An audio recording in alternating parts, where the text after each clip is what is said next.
दुर्दैवी घटना घडली आपल्याला पाहायला मिळते. अतिशय दुर्दैवी अशी घटना आहे। या दुर्घटनेमध्ये आमचे दोन गणेश सेवकच म्हणेन मी त्यांना, गणेश भक्त, गणेश सेवक ते आपल्यातनं निघून गेले। त्यांना मी आदरांजली या ठिकाणी वाहतो महाराष्ट्र सरकारच्या वतीने, आणि बरोबरीने जे जखमी आहेत त्यांना सुद्धा लवकर ते बरे हो अशी गणरायाच्या चरणीच प्रार्थना करतो। मी त्याच्या परिवाराला सुद्धा भेटलोय, तो व्हिडिओ सुद्धा मी पाहिला, मी पोलिसांशी सुद्धा बोललोय, काल रात्री पण बोललो होतो। या मागचं नेमकं कारण काय आणि कशा पद्धतीने घटना झाली याबद्दलची सर्व माहिती आणि त्या संबंधातली सगळी चौकशी पोलीस करतायत।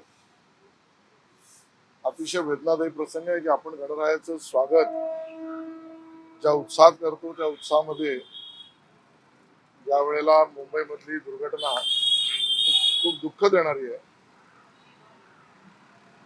झालेली हानी भरून निघणारी नाहीच, गेलेल्या मनुष्याचा जीवही परत येणार नाही, पण या परिवाराच्या बरोबर सातत्याने उभं राहू आणि जी काही मदत सरकारी असेल ती संपूर्णतः करण्याची आणि चौकशीची भूमिका सरकारची आहे।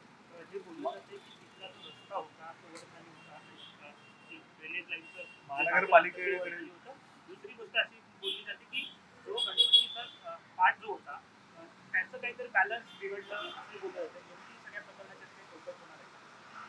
मला वाटतं याची सगळ्यावर मी आता भाष्य करणं योग्य नाही। याचं कारण महापालिका असेल, पोलीस असेल, अन्य काही व्यवस्था असतील, या सगळ्यातला नेमका दोष कोणाचा आहे, दुर्घटना होण्यामागचं कारण काय आहे असेल तर त्या कारणामागची भूमिका काय आहे, हा सर्व चौकशीचा भाग आहे। पोलीस काम करतायत, पोलिसांना काम करू द्या आणि मग या सगळ्या गोष्टी स्पष्ट होतील। बऱ्याच मिरवणुका ज्या आहेत त्या बाकी आहेत आगमनाच्या, आज काय आव्हान कराल गणेश मंडळाला तुम्ही? कारण काल मी जेव्हा पोलिसांशी म्हणजे आयुक्तांशी स्वतः बोललो रात्री, त्यावेळेला तेही माझ्याशी बोलले। आज सकाळी पण मी सहआयुक्तांशी बोललोय।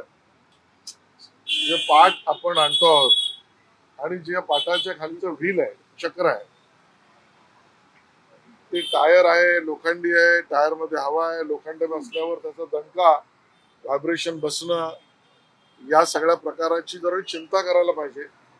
त्यामुळे सर्व गणेश भक्तांना आणि मंडळाला विनंती आहे की पोलिसांच्या सूचनांचं आपण पालन करूया, तसं करतोच आपण, पण अजून काळजी घेऊया।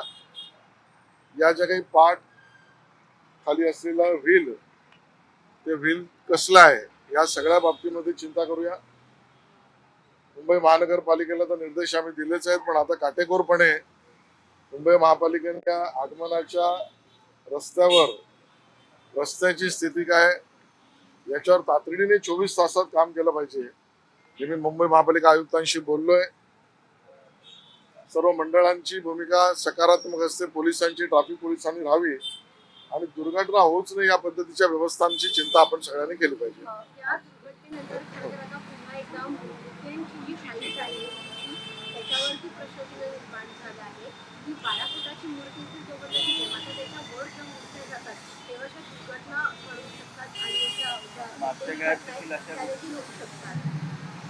आज मी या परिवाराला सांत्वना द्यायला आलोय। गणेश भक्तांच्या सर्वच देशभरातल्या गणेश भक्तांमध्ये आता शोककळा पसरली आहे, त्याबद्दल त्यांच्या बरोबरीने आपण उभं राहिलं पाहिजे या भूमिकेने आलोय। जे आपल्यातनं निघून गेले आहेत त्यांना आदरांजली वाहतोय, आणि म्हणून आज मी या विषयावर बोलण्याऐवजी सगळ्यांशी चर्चा करू आणि या विषयावर सर्वसंमती करण्याची भूमिका ही शासनाची राहील। आमच्या वतीने खरं तर कोणाच्या जीवाचं मोल असूच शकत नाही, ते अमूल्यच असतं, पण परिवाराच्या बरोबर उभं राहिलं पाहिजे म्हणून एक आर्थिक मदत आमच्याकडून या परिवाराला आज आम्ही या ठिकाणी आमचं कर्तव्य आणि सेवाभाव म्हणून करू, आणि जे जखमी आहेत त्यांनाही बरे पडून हॉस्पिटलला जी मदत करता येईल त्याची आर्थिक मदत करण्याची भूमिका ही आमची राहील। आणि त्या पद्धतीचे निर्णय आम्ही केलेला आहे. चिंतामणी मंडळाशी अदानींनी टायअप केलेला आहे. यावरून संजय राऊत म्हणतात की आमचे देव सुद्धा आता कोण सोडत नाही. लालबागचे पार्टनरशिप वेगळे लोक घेत आहेत, चिंतामणी सोबत वेगळे जण टायअप करत आहेत. आमचे देव सोडले जात नाही. मला वाटतं आज मला याच्यावर बोलायचं नाही आहे, योग्य वेळेला बोलू. सर पण आजवर सोळाचा भाग पाहिला तर आपण गेल्या 4-5 वर्षामध्ये तो मोठा होत चाललेला आहे. त्यामुळे तसं वितरण करण्यासाठी आपण तयार आहे, तसं आजवरमध्ये तयार करायला पाहिजे. ज्या विविध बैठका घेतल्या त्यामध्ये असे निर्देश दिलेलेच आहेत.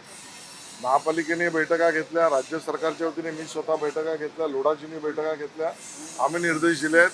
यात कचुराई कोणाची असेल प्रशासकीय व्यवस्थेत तर त्याला सोडलं जाणार नाही.